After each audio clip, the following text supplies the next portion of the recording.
Empathy is more than compassion or understanding. It's the capacity to put oneself in the shoes of another and actually feel and connect with their experiences. Our next panelists will share their ideas for utilizing empathy in the discussion, Instilling Empathy as a Teaching and Learning Strategy.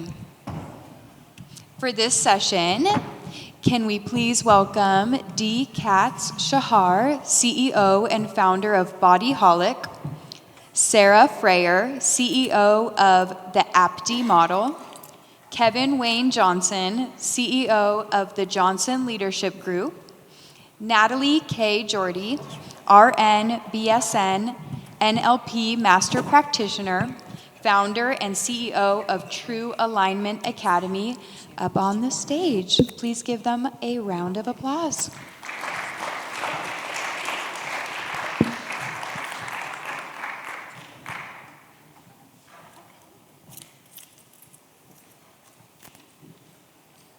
All right, hello everyone. All right, so I will start off. My name is Sarah Frayer, and I am the CEO and founder of the APTI model, which stands for Analyze, Plan, Teach, and Inspire. And so my background with SEL is I was a teacher for 12 years. Then I went into instructional coaching. And with that, with my students having great academic success, and I won a National Teacher Award, and I had to go around, after you got the award, you had to go around and present, and everybody was like, oh, so how'd you get those scores? And I was just like, I had to know who my students were first. I had to get to know them before I got to the academics, so I always led with a social-emotional lens, and I have a master's degree in SEL, and so that's a little bit about me. Hi, my name is Natalie, and I'm the founder and CEO of True Alignment Academy. So I was a nurse for 16, 17 years and worked COVID in ICU. And at the end there, I knew I had to do something more.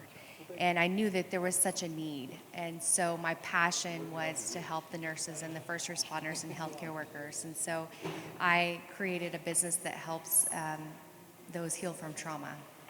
And heal from trauma in a way that gives them the tools. We don't just give them the fish, like we teach them how to fish so that they can take control of their own mental health for the rest of their lives.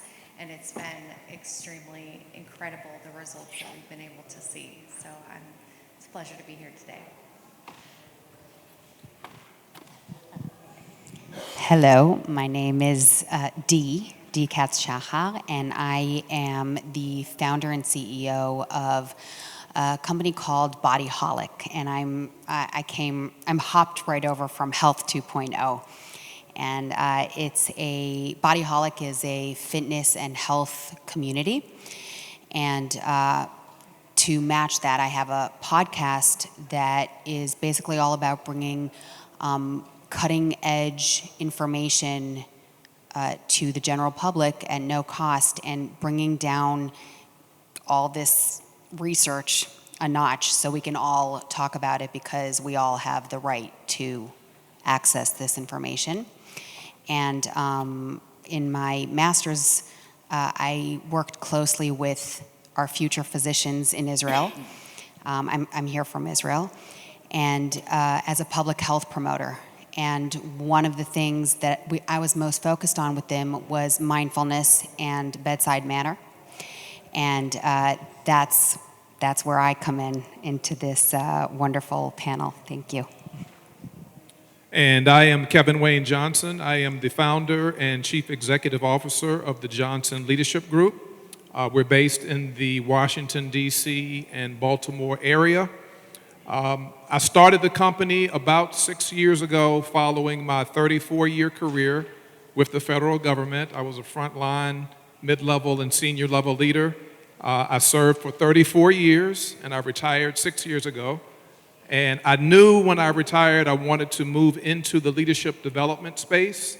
And so that's where I am. I have a team of 10 individuals, diverse professionals that are certified executive coaches, certified trainers, certified mentors. I'm also on the speaker circuit. I'm also an author.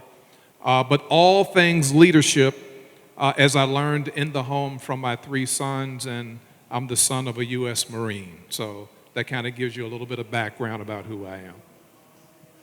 All right. So as you can see, we all come from a very diverse background, but we're all here to talk about empathy. So we might have a different perspective of what empathy is based on our background. So each of us is going to tell you a little bit about what is empathy means to us. For me, right away, empathy for me is just saying that I want to know your point of view. I want to understand where you're coming from, because as an educator, that's very powerful when students' behaviors, or even when they're learning or trying to see something in a different light. I need to understand their point of view so I can help them become the best that they can be. So that's empathy for me. Would you like to elaborate? I absolutely love what you just said. And I also feel that I can maybe take what you just said, and when I deal with empathy in the health space, it's also a matter of looking at the other person's point of view and experience without trying to really change it. So really be present with that person. And I'm not saying the physician shouldn't try to make the person feel better, but understand the situation from that person's point of view, and don't try to convince them that they're doing something wrong or feeling something different, or the situation. It's all theirs. It's that person's feelings, it's the situation for that person, and that's just the way it is. So that's empathy for me. It's what you just said without trying to change it. I love it. Would you like to add on? Yes, Natalie? absolutely. So understanding another person's thoughts, feelings, allowing them to speak, and ultimately, what is empathy? It's holding space. Everybody wants to be seen, heard, known, and understood.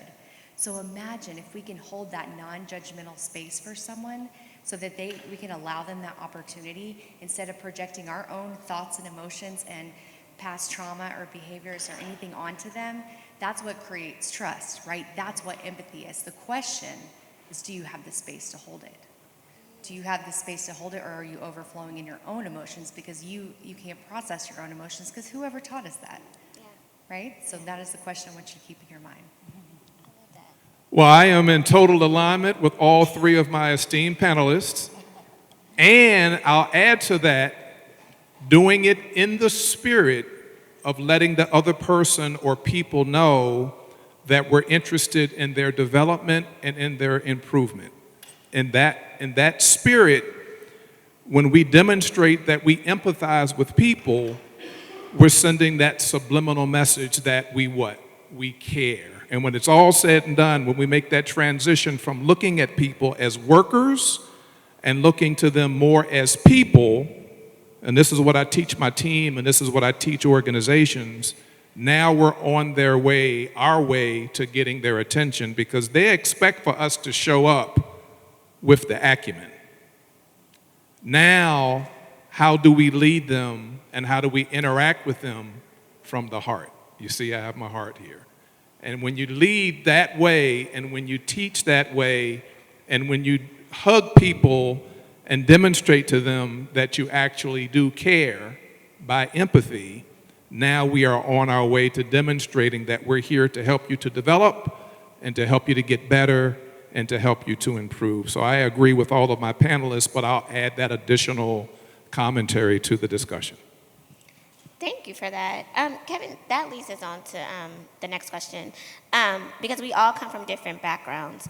Can you tell us a little bit more about that? You was going in the way, like a strategy that you would use with leaders? Because with empathy, sometimes it needs to be shown more when there's a difficult situation or difficult conversation that comes up, and someone needs you to be empathetic. Can you share a strategy about that? Yeah, absolutely. It's very simple. Just have a conversation with people.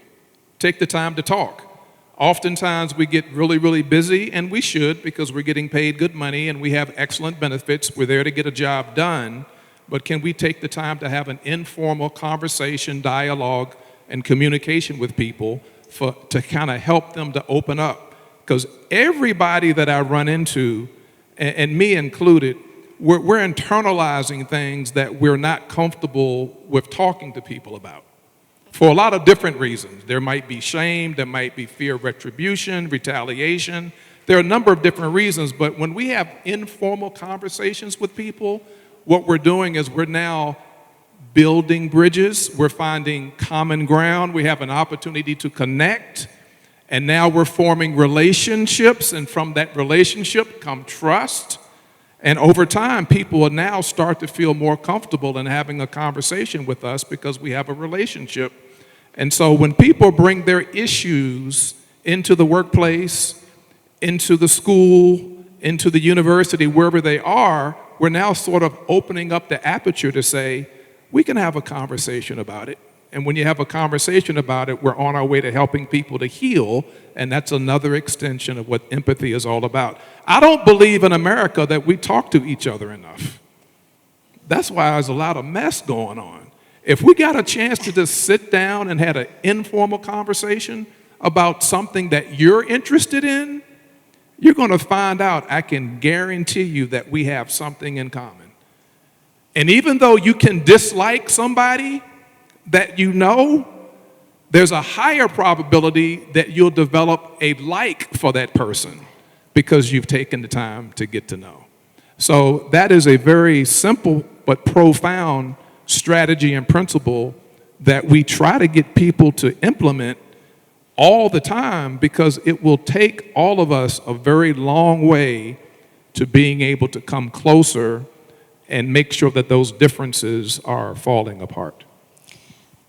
May I just add on, because what you're saying in my sphere, which is healthcare, actually saves lives, and the trust component and the empathy creates a situation between the health provider and the patient, where the patient actually is compliant because the patient actually trusts the doctor. And there are so many situations where there isn't that. There is no empathy, there's no bedside manner. And then the consequence is that either the patient doesn't provide the whole picture and doesn't actually share very serious information with the health provider, or is the patient isn't going to listen to what the doctor has prescribed. So it literally saves lives, and probably also in the school systems, I believe. Absolutely. I have to agree with you. It saves lives. So let's look at why that's not being created. Why don't conversations happen? Because what does it take? It takes vulnerability, right? So in order for vulnerability to happen, for you to come to someone and ask them questions and open up, what needs to be created? Safety.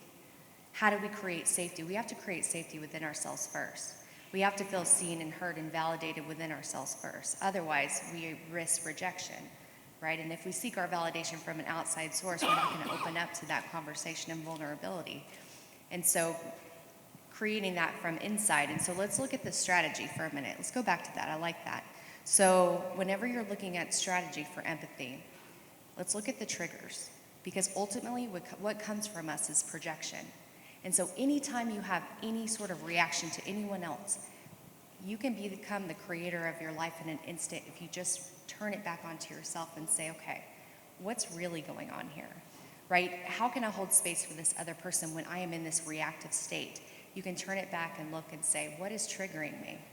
What's coming up for me? Is their behavior triggering me because I've had a past experience that has put me right back into that memory, that situation? And so owning your behavior, connecting to your body, healing your past trauma, these are the things that actually create that power so that you can hold the space. That is truly what empathy really is it's safety. And until we create that within ourselves, we can't hold that space for anybody else.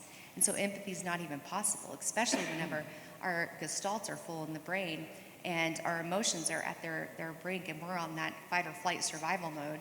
In the busyness and the work and the things and our life, there's chaos. There's no ability to even have empathy in that realm.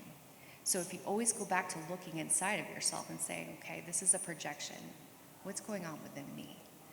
That's how you become the creator of your life. I love that. Go ahead. Sorry, I just think it's really important to address yourself exactly first, because otherwise, how can you hold that space? And if I'm not mistaken, in terms of statistics, right now as a collective, I know this about the United States, empathy has decreased by 75% as opposed to 30 years ago, which to me is a mind-blowing statistic. And what I think is really important here in the education space is that empathy can be taught. And you know, I think way back we thought it was just part of the DNA, like you're either born with empathy or not, but it actually can be taught, and it can be, you can also grow it like a muscle. So I'm speaking to you, I'm kind of applauding you as the educators. If you implement the empathy into the system where you're teaching or where you're working, I think that's huge, because we have to start working when they're young. I love that. I love that. So as an educator, I would speak on that. Yes, empathy can be taught. As a teacher in the classroom, and I have a curriculum now, is part of it is teaching empathy. And one way to do that is through literature and books. Literature and books is a great way of 101 of teaching empathy, because you're teaching the students others' perspectives of something, of a situation. There's one activity that I used to do in the classroom that I love. It's called What Do You Think? And it's understand people's perspective. And so I would give a scenario, and they would get in groups, and everyone would have a chance to see what they would do. Like, for example, one of the cards would say something like, I made plans to have lunch with my best friend, but then my other friend had a situation, and so I had to decide, am I going to cancel sitting next to my best friend on lunch, or I'm going to go sit with my other friend who I see crying? And then it gives them options. A, what are you going to do? Are you going to stick to your word and go to your best friend? Or could you, B, just go to the person that's crying? C, could you see both and tell option A, the best friend who you're supposed to go see first, what is going on, going to that conversation like you said, right? And saying, hey, best friend, I know me and you had plans, but Sally is over here crying, and I need to go check in on her. So it gives them options to start thinking. And then they would pick of what option they would do, and they would have perspectives of what is the best way. And sometimes some would agree and some wouldn't, but they will understand others' perspective and understand what is needed. But the main thing that they would get out of it, like you were saying, Kevin, is just having a conversation, because people have expectations, and a lot of times we're hurt by our expectations when someone doesn't meet it. But how can you have someone meet that expectation if you have not had a conversation to know what is that expectation of someone? And as a classroom teacher, we cannot expect our students just to sit there and listen to them. Just listen to you. No.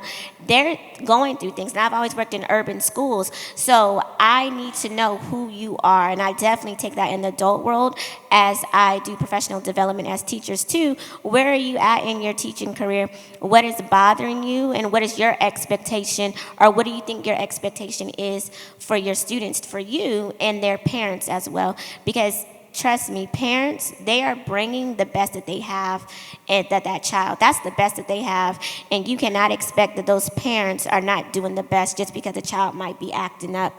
That is their best, but what's going on with them, and how can you meet them? Because trust me, you all have the same goal of getting the best out of that student to become something great.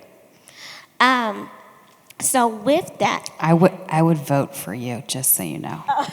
thank you. You'd bring world peace. Thank you.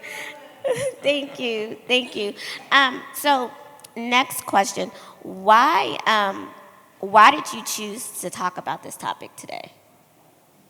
Well, I'm here on the panel because I represent those of us that might be in the same space and place where I am. I've completed a career, 34 years with the federal government. My last position at the Department of Defense was Chief of Staff at one of the major directorates under the umbrella of the Department of Defense. And I've had a chance to see up close and personal and experience up close and personal good leaders and bad leaders. And there are some in between on the spectrum.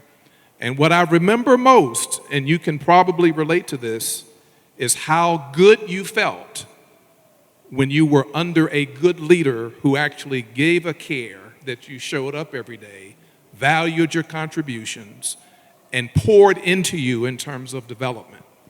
And how you felt when you were under the leadership of those bad leaders who made it clear they didn't want you there, and no matter what you do, it's not going to be good enough. And so I have determined to, as a part of what we teach and train across government, corporations, churches, academic institutions, and nonprofits, we're pretty deep in the marketplace, because when it's all said and done, people are people, regardless of the work role, is to help leaders to understand that being empathetic is not weak, but it demonstrates that you are human, you are genuine, and you are authentic. Because every person is created to be relational.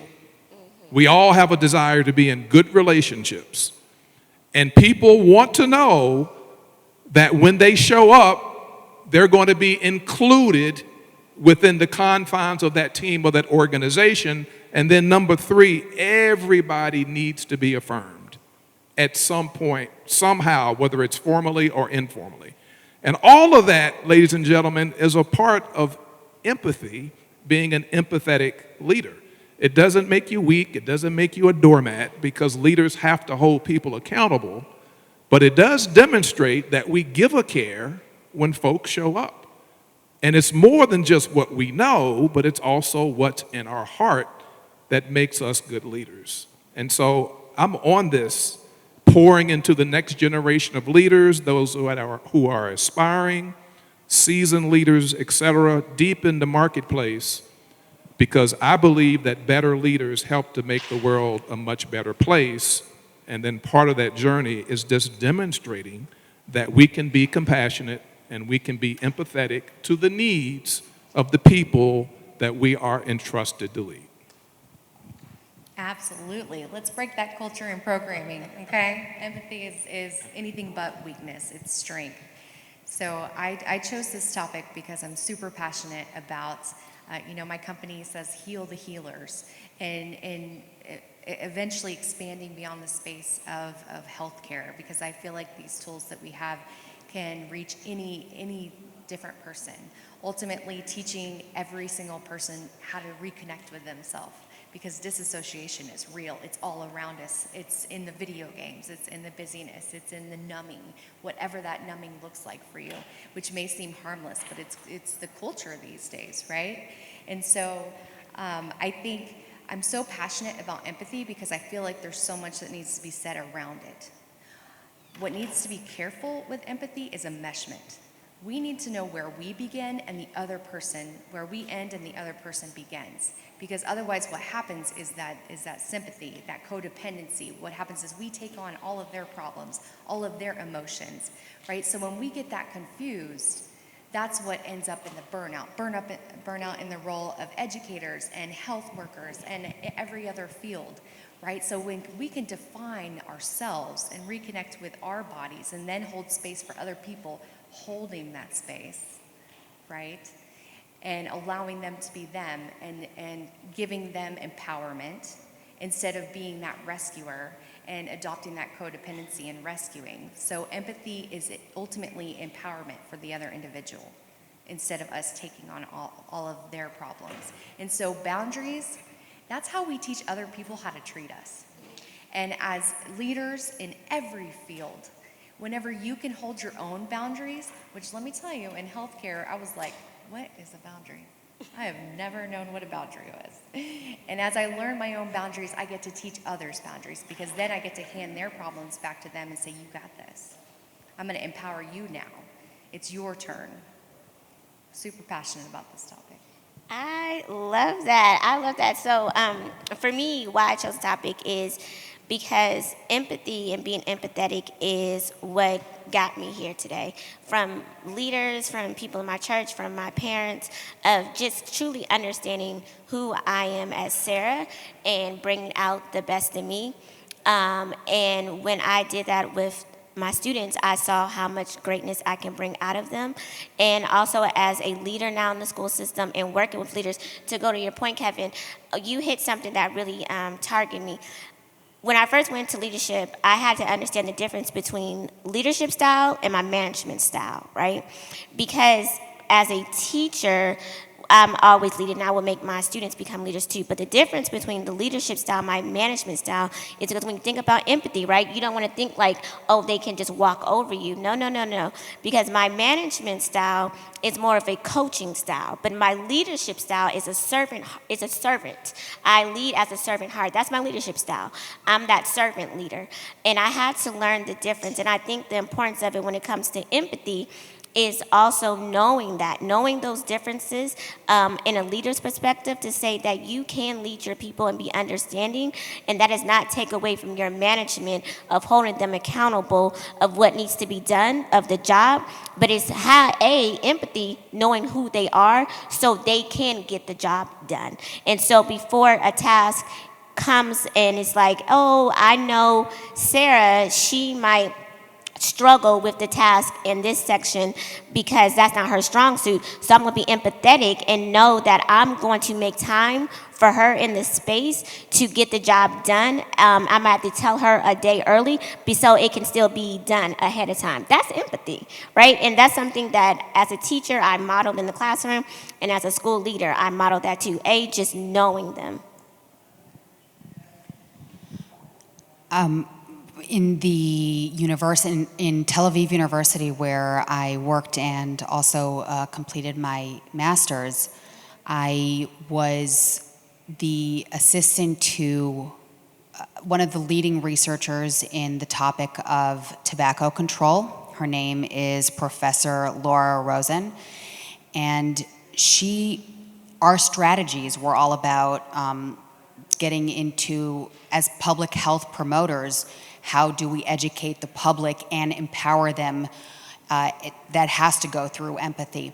But also as academics and teachers, we were very interested in trying to intervene and teach the future physicians how to not judge people who, in our specific case, are smokers.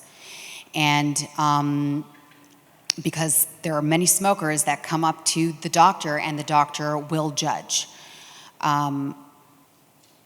The exercise that Professor Rosen would give, and I would monitor it and we work together, is an exercise called Understanding the Heart of the Smoker.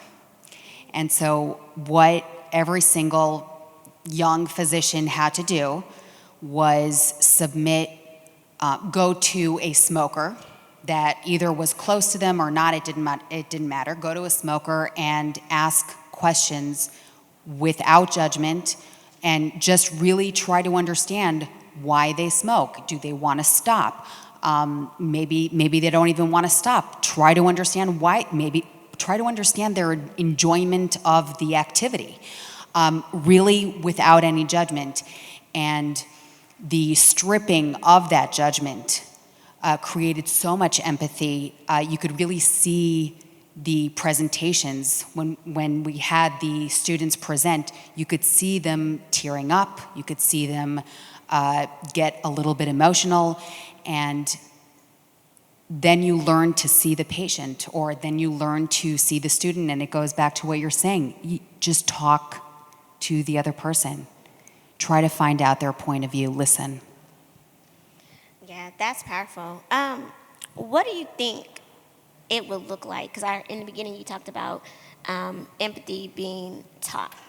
So for everyone, you guys take a turn. What do you think it would look like if empathy was taught and it was like a goal in primary and it had to be a standard for it to be taught in the school system as soon as children come into the schools? Because as you know, some states, they have social emotional learning standards like Common Core standards, and some states are still working on that because they see the importance of it. So what do you think it would be like if empathy was a priority in the school system? I'm just, because I actually am not from the school system, and I'm also not from the States.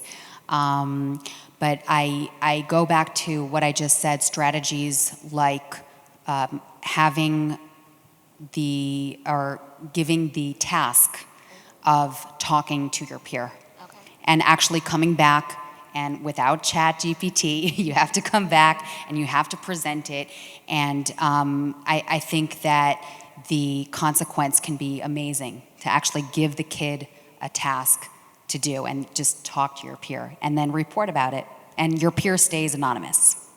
Got you. That sounds good. So I have a twofold answer. So I think it'll be good, number one, because anytime we introduce these topics, it heightens the level of awareness. So being aware is a good thing. But the second part of the answer is it won't become a habit. It won't become indoctrinated into our everyday living unless it's actually implemented and executed. So it's one thing to share the idea, even as little young ones, all the way up through middle school, all the way through high school, even through college. But without practice on a regular basis, it won't become a habit. Now, the reason I answered it that way is because we have introduced a good number of strategies and principles to our students in school that have not been executed and implemented because it's not practiced. So I think it's a good approach. I agree with it. Anytime we can heighten our level of awareness around anything that we may not be familiar with, especially if we don't see it at home, is a good thing. But we have to get people in the practice. The more we practice it, then it becomes a habit. Once it becomes a habit, it's just a part of our natural lifestyle to be empathetic to other people. To us, it's natural because we've practiced it for many, many decades, so it comes across naturally. I have a younger brother who was born with a mental disability, and my baby boy, well, he's now 25, he's autistic. So being empathetic and compassionate and respectful and understanding is part of my DNA because I've lived it my whole life. But a lot of people have not. And we still have to demonstrate that we're empathetic toward their cause, and we get to the how and the why, again, by just having the conversation and getting to know people and letting them get to know us. I love that. You know, all change starts with awareness. Each and every one of you are here at this conference or listening, and today you have experienced awareness. This is a seed that's been planted that can burst the foundation anywhere that you are. And so all growth starts in that phase. So what would it look like on the other side? What if we really did instill empathy? What if we took these children in the school system? What if we took adults and we showed them something different than what they've experienced their entire life? What if they've never felt seen, heard, known, and understood? In that moment, when you encounter them and you hold space for them and you make them feel that, you can change their life forever. And then they can get curious, right? What is it about her, right? And then you become their mentor, just like that in that moment. You can change their life forever. What would that look like if people weren't triggered? If their limiting belief system is, if they're not good enough, wasn't triggered every time you went to talk to them, if their past experiences didn't come up and project with every conversation, if you created safety in a conversation that could open up and actually created that connection and vulnerability, that could tell you, hey, I need help. What if you created that safety and environment? What would the world look like? Can you imagine? Can you imagine? But you know where it starts? It starts with each and every one of us. Because we can't create a movement. But every single one of you, if you choose to take this awareness and create growth from it, That's what's going to change the foundation and the programming that we have. That's what's going to create the difference, is becoming that mentor, is becoming that person and making that difference, is understanding that you are the creator of your life. No one's coming to save us. We may not be able to change the whole world as one, but together we can make a massive difference. And it starts within us. It starts healing within us. That's where it starts. Natalie, can I? Okay. You just triggered my memory. That again, this goes back to my years in Tel Aviv University. There's this very cool doctor in the emergency room in Ichilov Hospital, which is the hospital in Tel Aviv. And during COVID, she was realizing that the patients who are completely isolated and alone and don't see the doctor, the person who's taking care of them, and everybody's masked. And at the time, it wasn't even masked; it was suited up completely, and nobody could touch the patient really. And she started talking to the patients, asking them how they are on a whole other level, not like, what do you need? And she started hearing that they just want to see the faces of the people taking care of them. So it's kind of like what you said, that they just see you. But also the doctors were now going to be seen, because she then printed out a picture of every single doctor and had it on their back and on their front. So even when they were turning around, you could see the picture. And then it ended up spreading all over the country, and everybody was walking around suited up, but with pictures, and with smiling pictures, I have to add. And that was extremely meaningful to the person lying there in bed without seeing the empathy, without feeling the empathy until that moment. And it goes back to bedside manner, but I mean, it extends far beyond. Wow, that is powerful. It reminds me of when I was in school, some research that I came across was about a lot of business owners. They were talking about they needed support with the staff that they were hiring. What was going on is that they were hiring people and they looked great on the resume, but it just wasn't working out when they got there. Have you ever had that? Someone like you hired them, they look good on the resume, they're here, but they're not doing the job. And so in the research, they asked them, they said, well, have you talked to them? And they was like, talk to them. And one manager said, well, I talked to them, they know what they're supposed to do, like they qualify for the job. And the person said, well, the researcher was asking them, well, did you show empathy? And they was like, empathy? He's like, the paycheck's the empathy, like they getting paid, He was like, no. And so he told him to go back and talk to that person and find out, because there was something on the interview, there was something on the resume that, yes, they could get the job done. So figure out why they're not getting the job done. And then you have to be open to, once again, your leadership style and management style to help them manage to get the task done that needs to get done. And that was very powerful for me, because as a classroom teacher at that time, I really wanted to make sure that I keep showing children, because they're going to be our future doctors, lawyers, whatever they want to become. And I want them to understand how to, know their self and their boundaries and have empathy for where they're at and push through, but also have empathy with others when they're working through, and to understand that they can help someone else. And so we have a few minutes left, and so we want to open the mic if anyone has questions. Yes.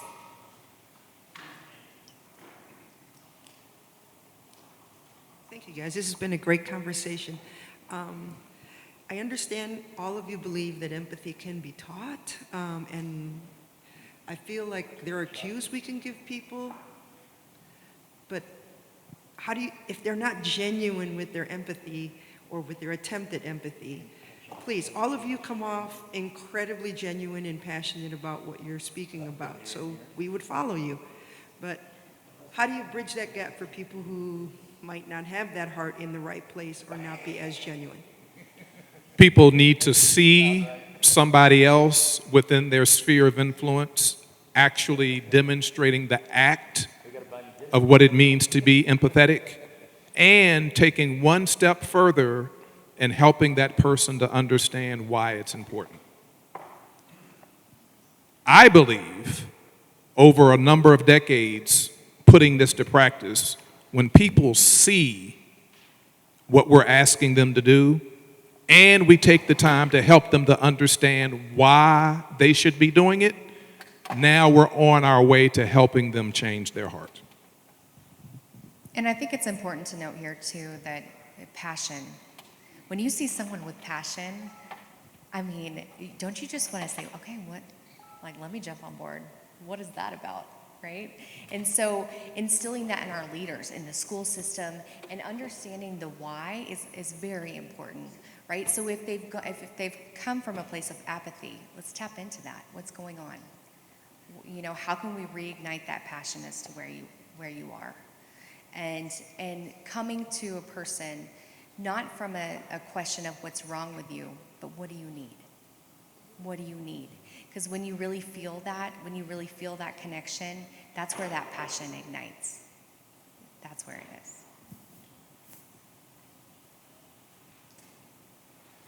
I don't really have a question, but I just have a comment. I really like this topic, empathy. One of the things that we have done with our students, it's STEAM education, so science, technology, engineering, arts, and math. And how we instill empathy, there's a little healthcare component in there where we teach the kids basic cancer biology and have them express it in visual and performing arts.